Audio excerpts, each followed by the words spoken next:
করবেন? আপনারাই আমার নিরাপত্তা। নিরাপত্তার কোন সংখ্যা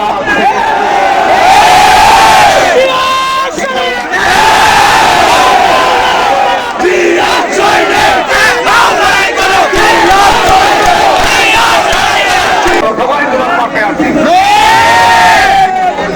আরেকটু আমার এই স্বাস্থ্যের কারণে যদি জাতীয়তাবাদী দল এবং দলের স্থায়ী কমিটির সদস্য এবং সমস্ত নেতৃবৃন্দ এবং আমাদের প্রাণপ্রিয় ভারপ্রাপ্ত চেয়ারম্যান জনাব তারেক রহমানকে মনে যদি কোনো কষ্ট দিয়ে থাকি, আমি নিঃশর্ত ক্ষমা প্রার্থনা করছি।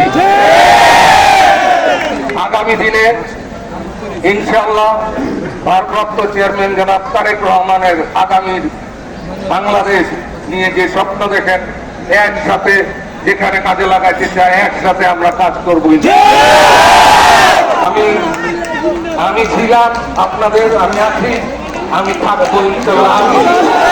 সর্বক্ষেত্রে সর্বস্তরে এই জাতীয়তাবাদী দল সহ বিভিন্ন সংগঠন,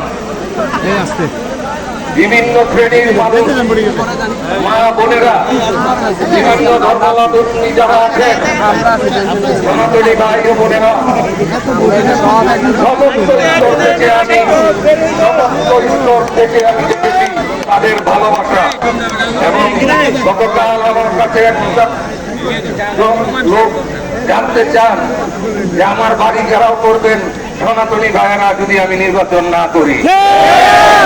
আমি তাদেরকে ধন্যবাদ দিয়েছি এবং কৃতজ্ঞতা জানিয়েছি যে আপনারা যে এত ভালোবাসেন, আমার দলের লোক এবং নারায়ণগঞ্জবাসী আমাকে এত ভালোবাসে, আমি এর প্রতিদান দিতে পারবো না।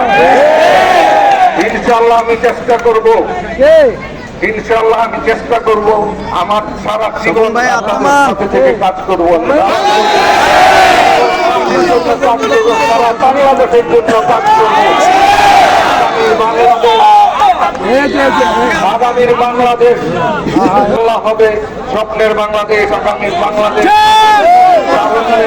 বাংলাদেশ এবং প্রবীণ এবং তরুণের স্বপ্নের বাংলাদেশ। এবং ভারপ্রাপ্ত চেয়ারম্যান জনাব তারেক রহমান যেই নতুন বাংলাদেশের স্বপ্ন দেখে, সেই বাংলাদেশ আমরা গড়ার চেষ্টা করবো। ওনাকে